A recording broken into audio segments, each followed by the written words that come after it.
We've seen a $6 billion loss in market cap, estimated losses from these breaches in excess of $20 billion. When I was on this air a few days ago, one class action. Today, 23 and growing. Congress is just getting rolling.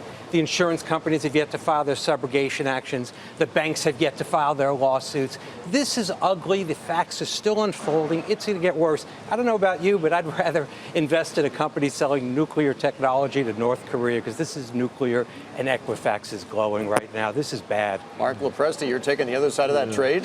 Well, to the extent possible, it certainly doesn't look good for the company.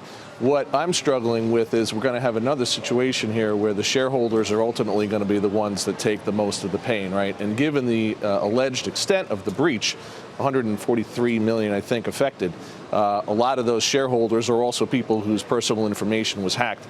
I'm going to be curious to see, Mark, how some of the damages theories play out in some of these class actions. Certainly not good that my Social Security number is now in the hands of somebody that wants to do harm, right?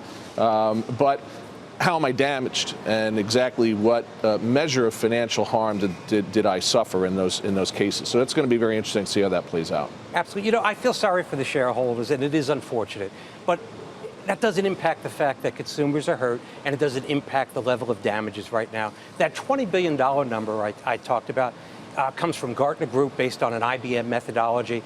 It's an ugly number, and while shareholders may be hurt, it's not a pretty picture. I mean, that $20 billion number, by the way, the potential liabilities, when you consider that the company's market capitalization, it's only worth about $11 billion right now. And thus, where are we pointing to? We're pointing to a bankruptcy, we're pointing to a takeover, we're pointing to nothing pretty. Well, Mike, you've raised this first thing when we I mean, it obviously seems like simply, the bonds are selling off too. Obviously, the market is sniffing out the possibility that, in fact, solvency is going to be threatened down the road. I mean, if you extrapolate far enough. I guess I'm wondering, Marc Lopresti, what is the significance of the FTC getting involved at this stage? I mean, it's been posed out there that that's not really the norm. And what does that suggest for how this might proceed? Well, to me, it suggests, reading the tea leaves, perhaps a more aggressive and proactive stance on the part of the FTC in these cases, which I think is appropriate. Obviously, the new people in charge at the FTC under the Trump administration are trying to maybe flex some muscle in protecting consumers here.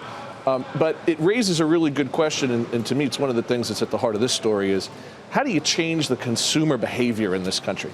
Every time we use a web app to order food or order a rideshare car or go on Instagram or Facebook, and I'm not singling out those companies, we are agreeing through the terms of use that nobody reads to share massive amounts of our private information every single day.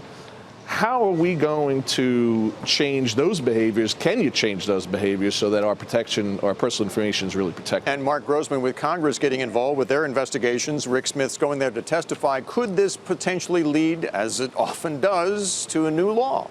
In this particular case on cybersecurity? I think it's almost inevitable. I see this as the straw that broke the camel's back.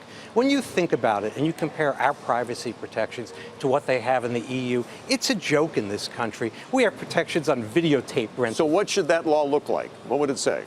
It would legislate for proper protection. It would require people to, for example, in Europe, you have a right to be forgotten. So if you have data online and you want Google to lose it and take it offline, you have the right to do that. You have the right to control the use of your data. You don't have to give up the equivalent of your Social Security number in Europe. These are the sorts of things that go on in this country. We only protect medical data. We only protect financial data. It's a patchwork. It's time we had something more comprehensive, much more like what they have in Europe. Yeah, but the companies should have been able to police themselves, especially if they were selling themselves to protect your identity. That's the amazing part. They should have. And this is like the firehouse burning down in the middle of a forest fire. I mean, we have all these cybersecurity breaches. Sony, Target.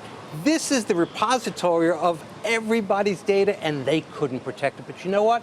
The federal government's had its breaches by foreign powers. It's going to continue to happen. It's over for privacy. Hey there, thanks for checking out CNBC on YouTube. Be sure to subscribe to stay up to date on all of the day's biggest stories. You can also click on any of the videos around me to watch the latest from CNBC. Thanks for watching.